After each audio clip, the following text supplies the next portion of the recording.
Hello, I'm Dr. Frances Pitsillis. I'm going to talk about melasma, or stubborn pigmentation.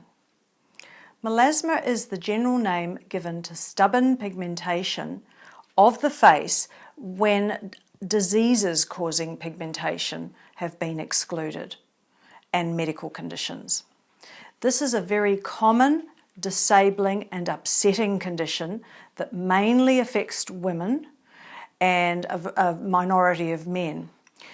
It's seen commonly after pregnancy when it's called the mask of pregnancy, and it's more common in Asian women and men. About 70% of Asian women have it and 20% of Asian men, and also darker skin types like Hispanics. What's important about melasma is that although it's disabling, people reach for different treatments and don't seem to get any relief for it. It is important to remember about this condition that if you've got it, you need to be aware of some specific important things. Now, the first is that you need to accept that this condition needs to be controlled and it may not ever be cured. So that's the first important thing. The second important thing is that you need to be realistic about what treatments can do for you.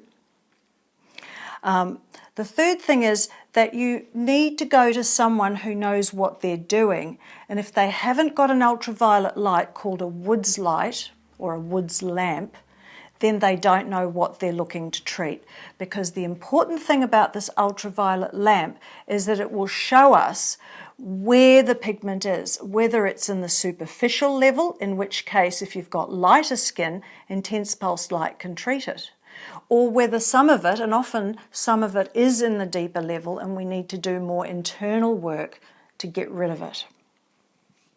Now, in my clinic, we focus on internal health first because we know that internal stress, disease and inflammation actually is the root cause of a lot of this deep pigmentation, and we're talking about brown pigmentation. Often, fixing up some of the oxidation in the body by giving antioxidant herbs and supplements can be very useful. Also, helping a person who might be burnt out or who has a thyroid problem can be useful to reduce this pigment. I can think of one case where this person had had fractionated laser all over their forehead 3 times, and all I could see was white dots. But within a month of starting her internal treatment, we were able to halve her pigmentation. Now, when it comes to skincare, it's important to use a sunblock several times a day, and I emphasize that, even in the winter, because there's still ultraviolet coming through the clouds. In addition to that, there are now very good skin creams that help the reactions that create the pigmentation throughout your skin to be reduced. So these skin creams can block several steps along the way, and they're very useful. On top of that, we usually want a vitamin C serum, a vitamin A derived cream, or a retinoid, which they're often called, and they are invaluable in the treatment of pigmentation that is stubborn. Now, after that, some people use skin needling in the form of rollering or vertical puncturing of the skin, and I prefer the latter because it's less traumatic. Sometimes chemical peels.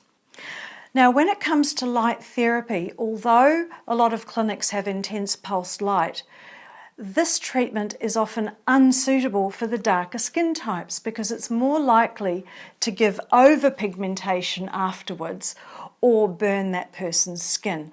So you really need to be careful about considering intense pulsed light. This is often why clinics will offer you fractionated laser, but this is painful and costly and you have to go back and back and back. But we have, and a lot of clinics have, this other treatment, which is a 1064 nanometer non-burning laser, a gentle laser, and we call it laser genesis. So we have this laser that in combination or on its own can reduce the pigment quite a lot when it's deep.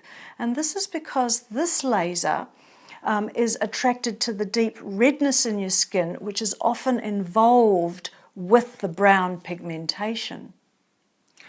So, in summary, we really want to take an inside approach. We want to be realistic and accept that we need to maintain the treatment. And there are a lot of nice, gentle, painless treatments available, and you don't have to go to drastic lengths to get control over your stubborn pigmentation.